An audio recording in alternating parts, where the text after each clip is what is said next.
بسم الله الرحمن الرحيم الحمد لله وصلى الله وسلم وبارك على رسول الله. هل من سؤال? Are there any questions here? تفضل علي. عليكم السلام ورحمة الله. Is one of the reasons why the Prophet didn't pay a kafara is because that he made the oath when he was in an angry mood? The further details of that hadith, inshallah, we'll take next week. Much can be said regarding that part of the hadith. وَهُوَ غَضْبَانٍ, he was angry. Does the Prophet ﷺ speak as a human being, as a normal man speaks all of the time? Or sometimes, meaning, does he speak outside of the guidance of the revelation all of the time, is what I meant to say. وَمَا يَنْتِقُ عَنِ الْهَوَىٰ إِنْ هُوَ إِلَّا وَحْيٌ يُوحَىٰ. He only speaks from revelation. All of the time and every single thing? Or did the Prophet ﷺ say things as a normal man would say? Secondly, is it lawful for the Messenger of Allah ﷺ to make ijtihad? Could he determine a ruling, come to a conclusion without the direct revelation from Allah subhanahu wa ta'ala? Everybody clear on this? Or him saying something even at the state of anger? Femta. Inshallah, we'll take more of that next week by the permission of Allah subhanahu wa ta'ala. And as we said as well, just because it's not mentioned in the hadith doesn't mean that that's not the ruling, because there are other texts as well with regards to the kafara. Naam. Wallahu ta'ala alam. وياكم. فضل. You know the hadith Rasulullah sallallahu alaihi wasallam says for us not to lean on our left hands and lean on it if we're imitating the yahud. How about leaning on your fist instead of Clear. Anything that's close to it, one should avoid. Much can be said regarding that hadith, first and foremost. That's a longer discussion. However, if a person is going to take that and implement that, then he should avoid anything which is close or similar to it. And there are reasons behind that. One of those reasons are some hadiths, the Prophet ﷺ said something or did something, and it was passed down by the narrators the exact way that he did it. And there are other things that are said, styles that were used in that time in the Arabic language, that we may have an approximate understanding of it. A simple example of this is dua. How do you raise your hands when you make dua? Is it like this? Is it like this? Like this? Like this? Is it like this? So it's not always going to be what? 100%. So for argument's sake, and as I said, a long discussion concerning that hadith, the hand was open, the hand was fisted, al-muhim, leaning and reclining on that hand in that manner. And anything which is what? Closer similar, unless we have the specific, the narrator passed it on and he said the Prophet did this with his index finger. And that's why there's much ijtihad in many of those different narrations, the tashahhud. It's like this, it's like this, وهكذا. Nah, mother. Do you clench like this, like that, وهكذا. So you want to try your best to get close to doing anything mentioned and avoiding or getting close to anything which is also mentioned being prohibited. Mother? Wallahu ta'ala. There are many, many different examples of this. Wallahu alam. Wa yakum.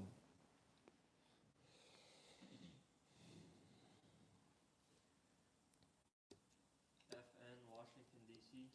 Sheikh, give us an understanding about the Prophet asking Allah to take people out of the hellfire. Isn't this intercession? And can we make dua for this? Repeat the question, please. Give us an understanding about the Prophet asking Allah to take people out of the hellfire. Isn't this intercession? And can we make a dua for this? Concerning the Messenger of Allah ﷺ asking Allah to take some of his followers out of Jahannam, to beg Allah to remove some Muslims out of the hellfire. Isn't this intercession? And can we ask for this, so on and so forth? I don't know exactly what the questioner means. Isn't this intercession? as if the intercession is something which is haram or impermissible or not from the deen or not from the aqidah of the salaf. I don't know. It sounds like that though. At the end of the day, intercession is a part of Islam. Intercession, ash-shafa'ah, is established according to Quran and Sunnah. There's no question about that. And there are many, many ayat that we recite that affirm intercession and that there will be intercession. And there are ayat that we recite in which there won't be intercession. They would not be benefited by those who intercede. And there are other ayat that we recite the conditions of intercession. مَنْ ذَا الَّذِي يَشْفَعُ عِنْدَهُ إِلَّا بِإِذْنِهِ وَكَمْ مِنْ مَلَكٍ. Allah says how many angels? What does Allah say about them? لَا تُغْنِي شَفَاعَتُهُمْ شَيْئًا إِلَّا, until after Allah does what? Al-Muhim. If we're reading the Quran and we know the Quran and we're familiar with the Quran, we will come to the realization that shafa'a is mentioned many times. So no one can come along and no one say there's no shafa'a in the deen. Everybody clear on that? I don't know if that's the question means, but it sounds like. Nor can a person come along and say that Muhammad bin Abdul Wahhab rejected and denied the shafa'ah. He never said that, not once. Whether that person is a detractor from Muhammad ibn Abdul Wahhab, or whether that person is a so-called follower and disciple of Muhammad ibn Abdul Wahhab. There's no shafa'ah, shafa'ah is shirk. Both are wrong. There is a shafa'ah and there isn't a shafa'ah, depending on who. So from that is the Prophet ﷺ interceding, asking Allah to remove people from the fire of hell. There's no question what regard that. That's from the aqidah and the madhab of Ahlul Sunnah wal Jama'ah, al-Hadith. The prophets and messengers will intercede, the Prophet will intercede, children will intercede for their parents, and the list goes on and on and on. There's no doubt about that.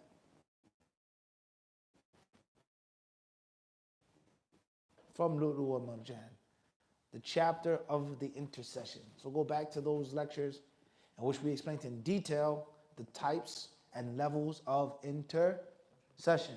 And from that is the Prophet of Islam begging Allah on behalf of some people not to go to hell, to be taken out of hell, for their punishment to be lessened, for people who deserve to go to Jannah to go to Jannah, for people already in Jannah to look at that. There's no discussion about that. The problem is a person going to the grave asking the Prophet for intercession.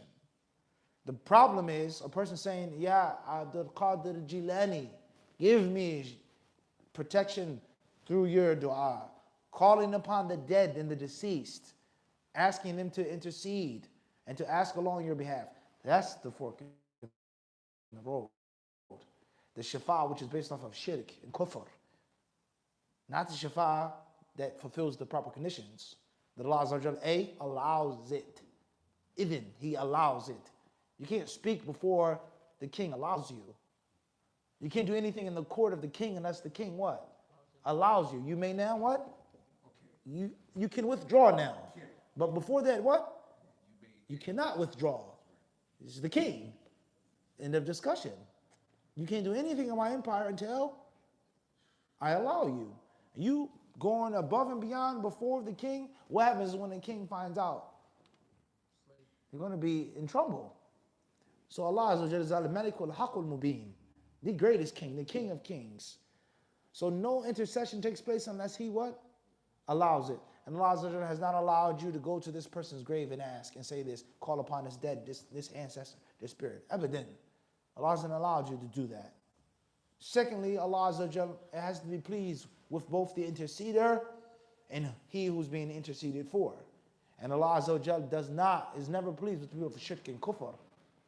Allah isn't pleased with sinners, let alone person making shirk, calling upon the dead, offering worship and services to the dead. That is the greatest way of disqualifying yourself from intercession. Thirdly, the Prophet ﷺ has told us in authentic ahadith ways of getting the intercession. حَلَّتْ لَهُ شَفَاعَتِي. He who says this, he who hears the muadhin, and he says this, will get this. He'll get this reward. حَلَّتْ لَهُ شَفَاعَتِي. Right? He who dies in this state, a woman who has a miscarriage, so on and so forth. So the shaitan is so tricky, so crafty. He gets you to leave off that which is authentic and to practice that which is batil. I'm scared, I'm afraid of the day of judgment. The Quran tells us, وَأَنذِرْهُمْ, warn them on that day. The people will be scared, their throats will be rattling, so on and so forth. Enter the home, how? The front door, the front gate.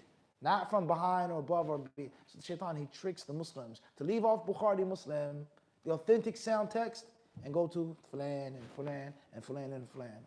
And as we said many times before, with regards to the controversy of al-istighatha, can you seek help in the Prophet ﷺ? Is that shirk? Why would you even allow the people to do that? Why would you encourage the people to do that? Why would you tell the people who are barely practicing Tawheed that it's not, it's not shirk? You haven't seen the cities of graves, and even named the names of countries. You haven't seen the mausoleums and the tombs. You haven't seen the extremism concerning the dead and the ancestors in this Egypt and in this country, Morocco. You haven't seen it? You haven't seen the Muslims praying towards the grave in Medina? You didn't see it when you were there? Are you stupid? You didn't see the people, this is the Qibla, I'm going to pray towards the grave. The fitna of the graves. What is going on? It's a big, huge problem. So teaching the people which is correct and sound, and not allowing them to practice something which is maybe mumkin. Stay away from that. Stay far away from the graves and calling upon anyone in the grave. Everyone understand this? That's the true message of Islam. The true message of Islam. And if that is what Wahhabism is, or being a Wahhabi is, then what? And if the majority of the people are going to be in their fire or they're upon shirk based off of the texts of Quran and Sunnah, then it's not my job to determine the percentage of the people going to Jannah and Jahannam. That's not my job. My job is to learn and to practice and to call. That's my job. Not to determine the Muslims. I'm not responsible for them. Allah is more merciful to them than I could possibly be to them. So Muhammad ibn Wahhab never denied or rejected shafa'ah. And anyone who says that doesn't know what he's talking about. A detractor or a fan. But he warned against the shafa'ah of shirk. He warned against the shafa'ah which is done out of haste. He warned against the shafa'ah which is done incorrectly. And he allowed and promoted the correct shafa'ah after Allah's permission. Allah being pleased with the interceder. Allah being pleased with he was being interceded for. Wahakatha, in the proper way. Everyone understand this? And the same applies to visiting the graves. Another lie that was invented against Shaykh Islam ibn Taymiyyah. He says that you can't visit the graves. Visiting the graves is haram. Disrespecting the awliya. There's no love for the walis. He never said that.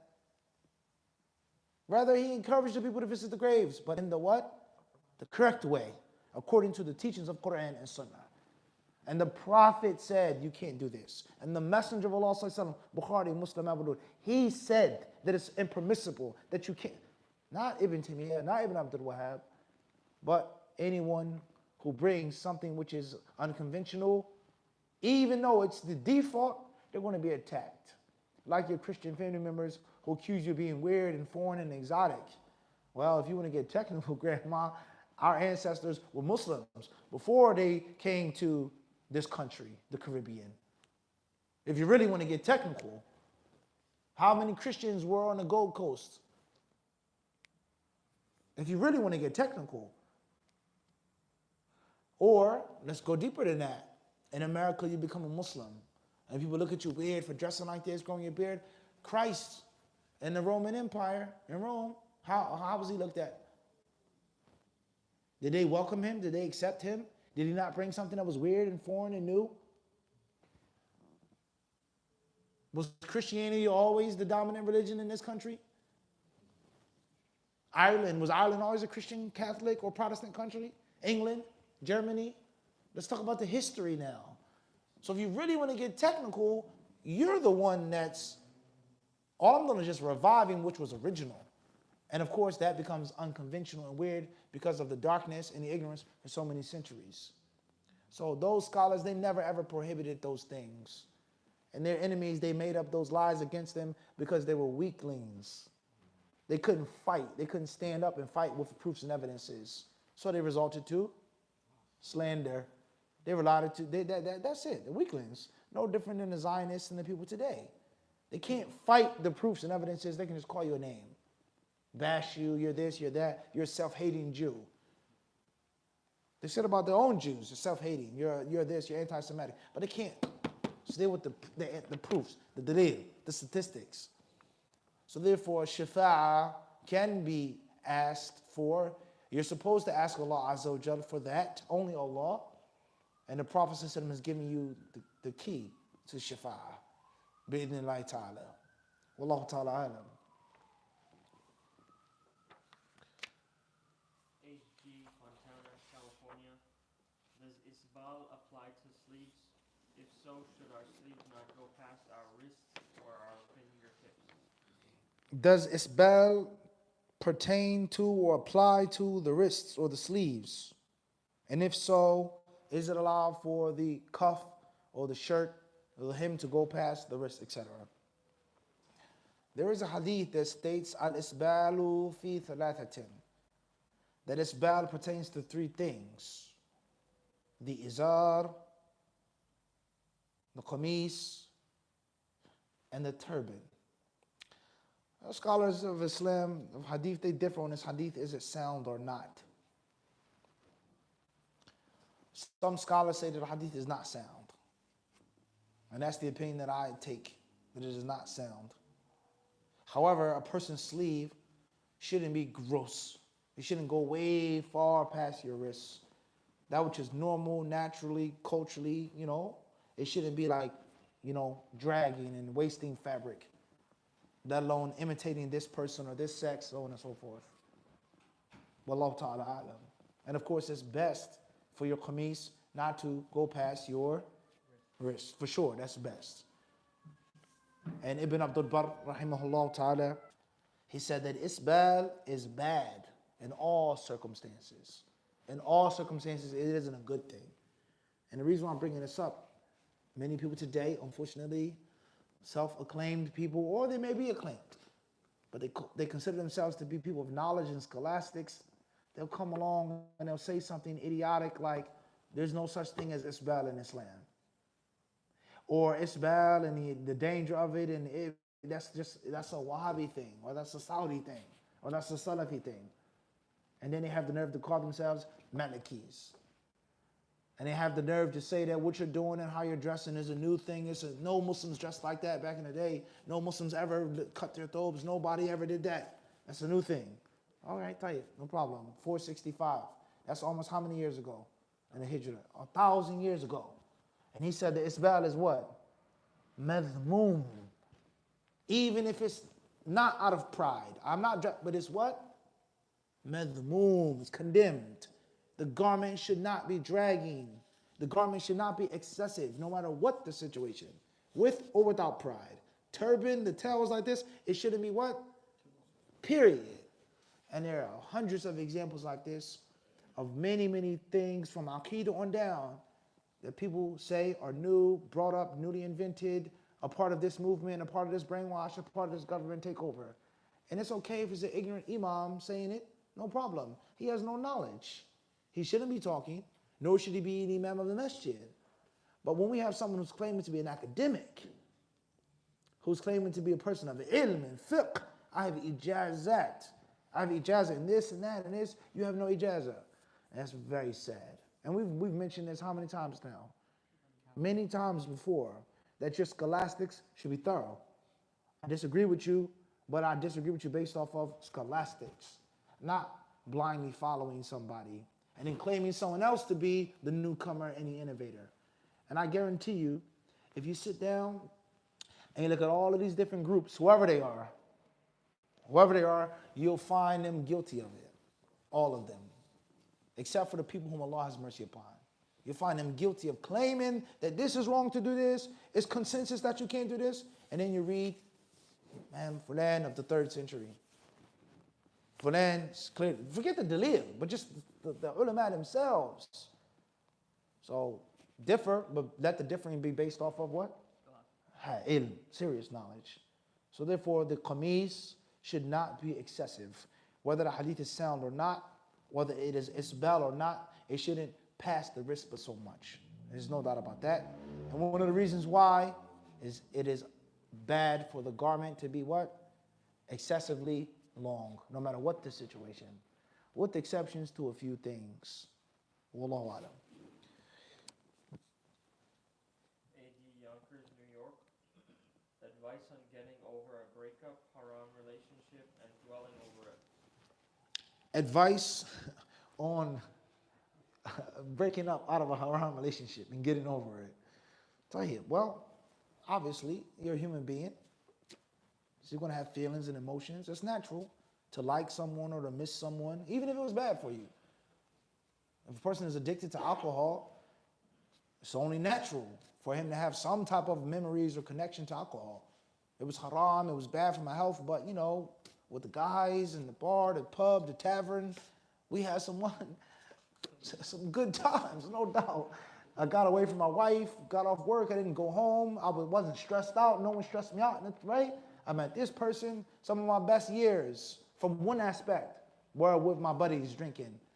Of course, it destroyed your liver, your kidney. Of course, you got cancer, your children, your daughter, all of the other, let alone the sins, those horrors. But there's a human aspect to it, right or wrong? There's a human what? So it's natural. You have nerves, you have taste buds for a reason. So it's natural. You may miss someone, or you may be hurt, or that person hurt you. It's natural. But your spiritual side must take dominance. And you must realize that you getting out of this haram relationship was a blessing for you and a blessing to you. And it was obligatory, and you're late. You was been supposed to have walked away from that haram relationship. And it wasn't supposed to come down to a breakup. You were supposed to quit before you were fired. I can't be your boyfriend anymore. I can't be your girlfriend anymore. I'm sorry. My religion says that I can't do it. I love my religion more than I love you. If you become a Muslim, if we work it out, blah, blah, blah, maybe. And if not, so it's a blessing for Allah Azza wa Jalla to give you that opportunity. Secondly, you have to, or thirdly, you have to make tawbah. And from tawbah is not to reminisce and not to find the sweetness of those past sins. Rather, it's supposed to be a means of cringe. You're supposed to cringe when you think about that you were doing a haram and how you could have died in that state and how your soul could have been taken away from you in that state.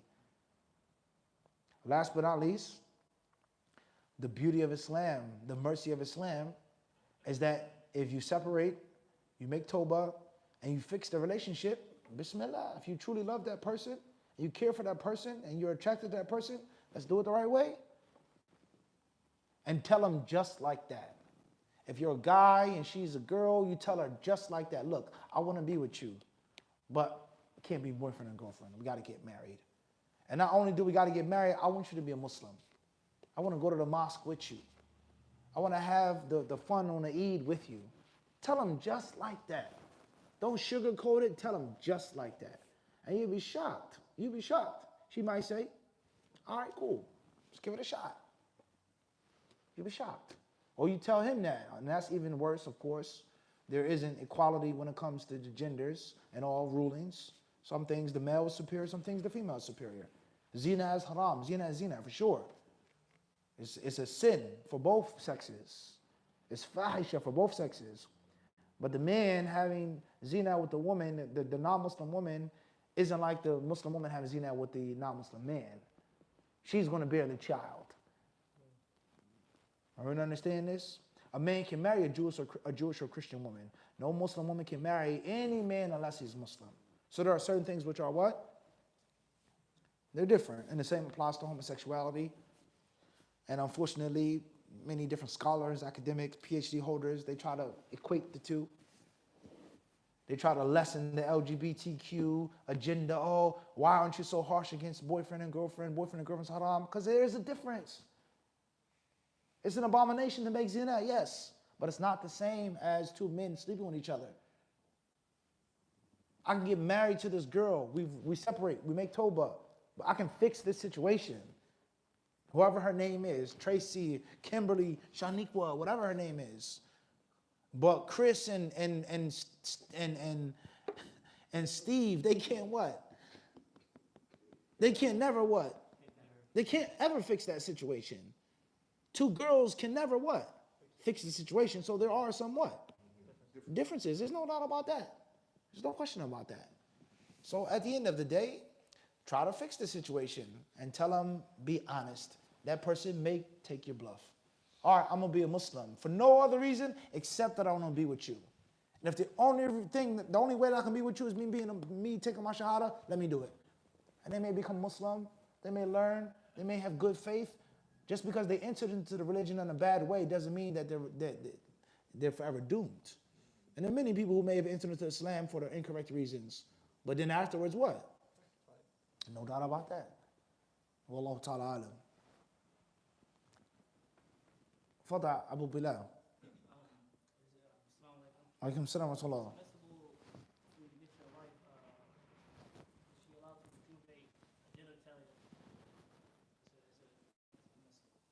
What do you mean? Like surgery? Yeah, like to tighten it up. Understood.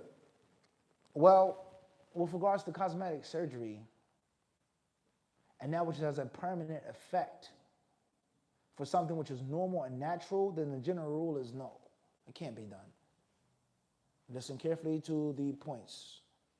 That which has an A, permanent effect, and that which is B, changing something which is normal and traditional through surgery, then that is generally falling under taghyiru khalqillah, changing Allah subhanahu wa ta'ala's creation.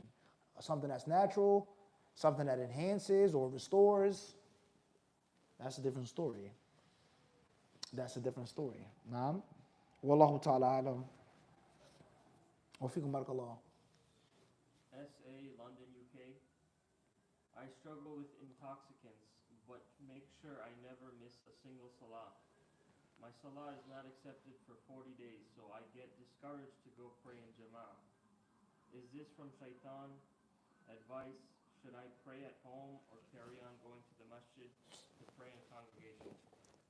Questions regarding a person who drinks, they still pray, but sometimes they get discouraged to go into the Jama'ah, etc.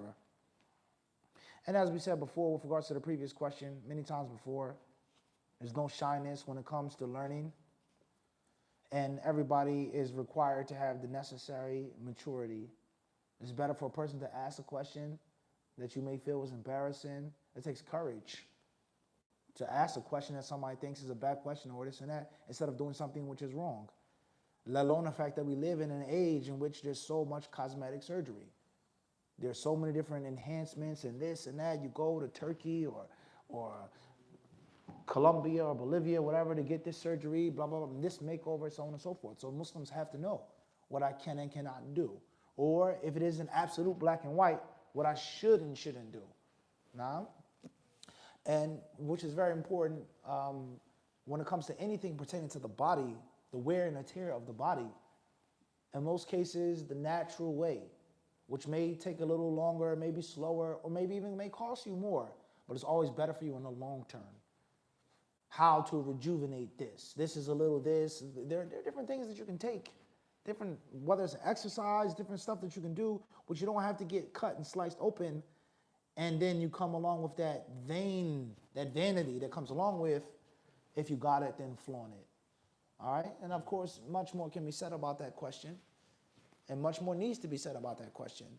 Wallahu ta'ala alam.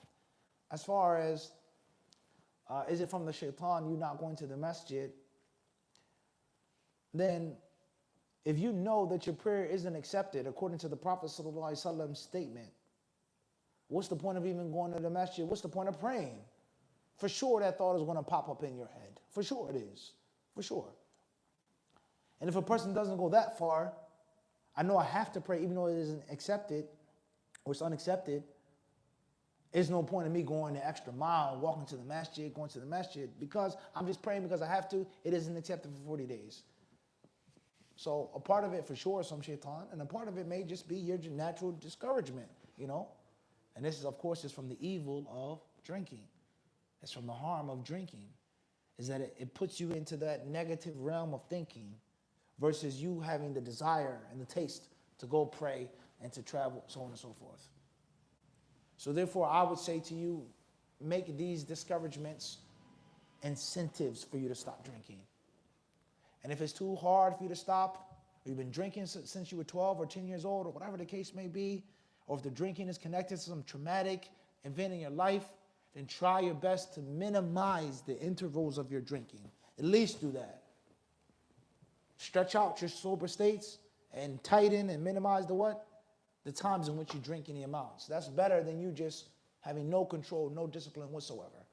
Seek Allah's help. Ask Allah to remove that from you. Ameen. Wallahu alam.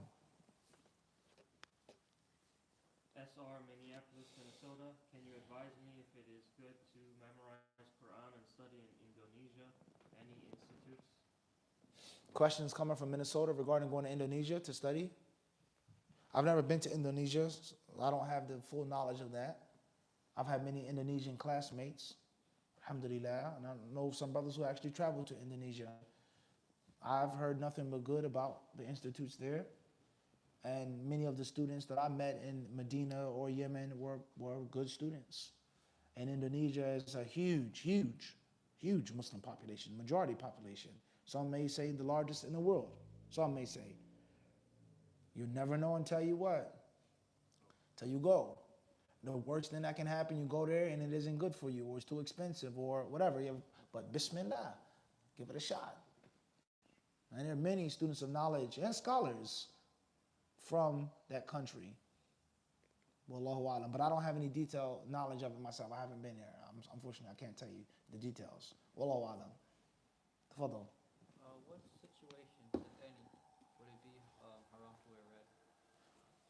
It's very important as well to understand, and we spoke on this in the way of the disciple, is that traveling to any country, which allows you to get away from your friends, your family members, things that are familiar to you, any country in which the price of living is cheaper, etc., you can get away and hide, is a benefit for you. So for argument's sake, and this is just for argument's sake, let's say I'm going to a non-Muslim country. It isn't a Muslim country, but I'm away from this one and that one, fulan and fulana. I'm not stuck in traffic on the Belt Parkway to Van Wyck, the George Washington Bridge, the stress, the this and the that. And I have in this country, for this non-Muslim country, let's say it's in Europe, is cheaper. My money, I get more bang for my buck.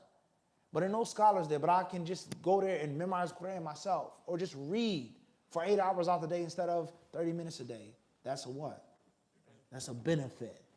That's a benefit. Let alone you go to a Muslim country, which may not be the best. May not have the best university, but it's getting away from the entanglements of New York City, of Minnesota. People distracting you, bothering you, being distracted. So any travel, any trip to any place that's away from the 3 deadly F's is a benefit. Everybody clear? Everybody clear on this? It's a what? It's a fa'idah. So go. If you have the ability to go to Indonesia, for sure the price of living is going to be cheaper. For sure they're going to be Muslim students of knowledge, scholars. They're going to be people who have your vision. Bismillah. Go do it. Wallahu ta'ala alam. As far as the question is, are there any instances in which wearing red is haram? Some scholars hold the view that you can't wear red, that it is haram. There's khilaf on that issue. And there are reasons why they differ with regards to the hadith concerning the color red, that which is mu'asfar.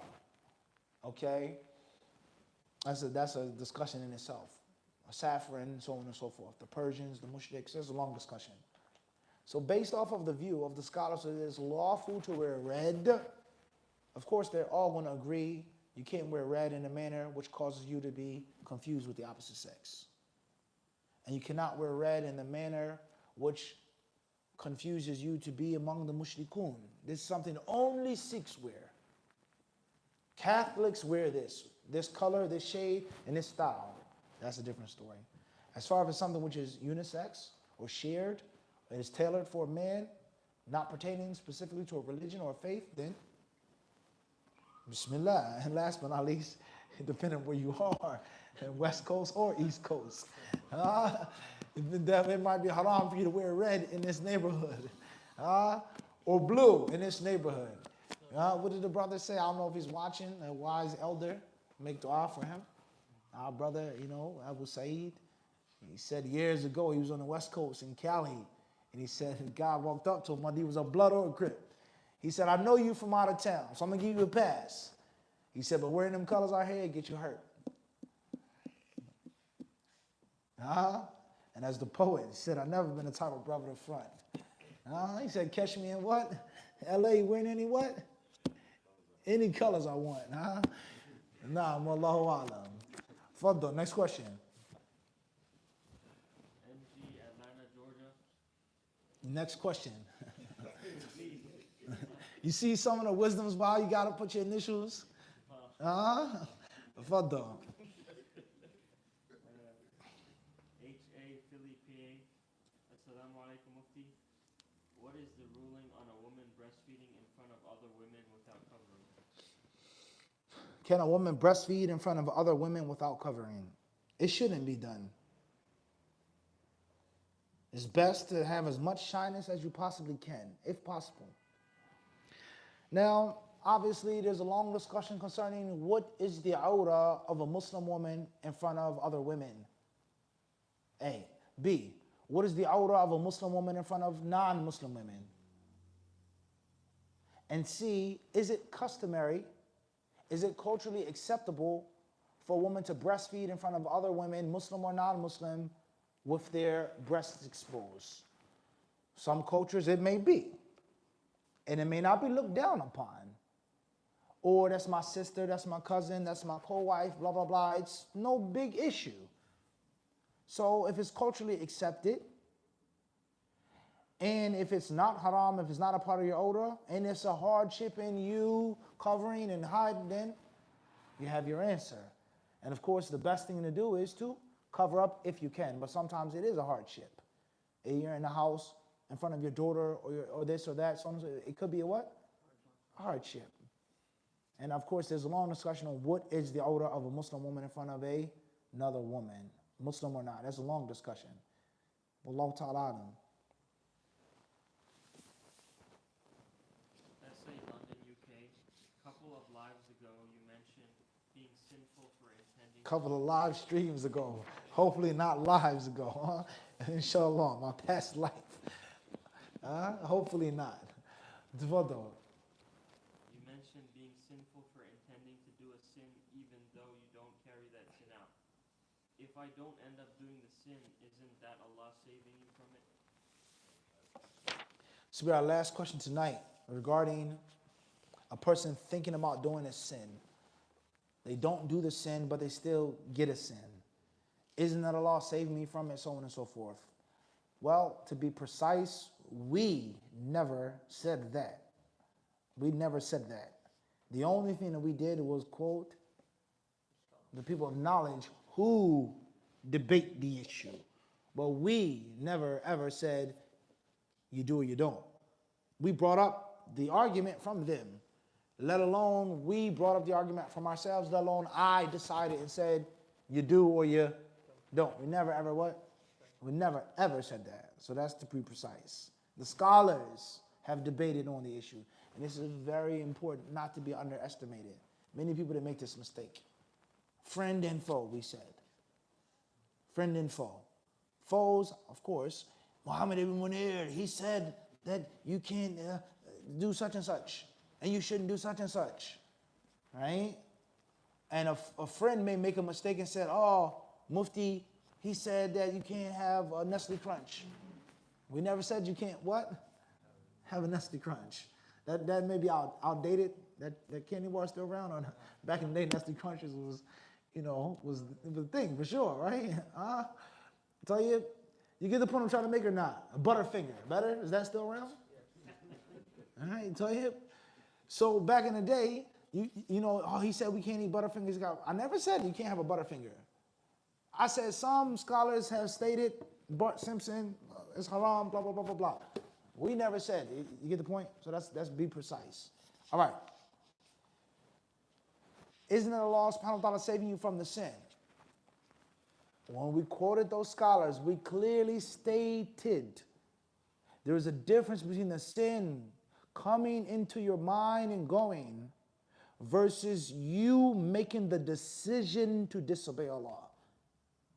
And then you engaging the road to make that sin, and then something stops you. There's a difference. It would be nice to have a drink. Oh man, when I used to drink alcohol, blah, blah, it would take my stress away. Astaghfirullah, struggling, fighting. Versus, I'm going to get a drink right now. I can't take it no more. Let me put on my jacket. I walk outside, I'm going to the bar. And then I tripped and I broke my ankle. There's a difference between the two. So there is no scholar who says that you're going to get a sin for thinking about haram. But some of them said that you get a sin by making the what? The decision to do it. And the only reason why you didn't do it was something prevented you from doing it. Be precise. Is it Allah saving you? Allah saved me from going to the bar by breaking my ankle? It's very possible. But it doesn't mean that I didn't get the what? The original sin. And of course, me getting a sin for deciding to drink is not the same as me sitting down and saying, drinking. And it's 2, 3, 4 cups. I keep drinking and I start lying and joking and flirting, come back to my place. So for argument's sake, there's one sin versus me getting twisted, drunk, right? And all of the problems that come from that. So there's a difference, now. And if you just look at it, just think about it, you were about to disobey Allah. Some scholars say you don't get the sin, even if you decide to do it, unless you actually do it. Allah subhanahu wa ta'ala surely knows best, and with him is all success. Alhamdulillah Rabbil Alameen.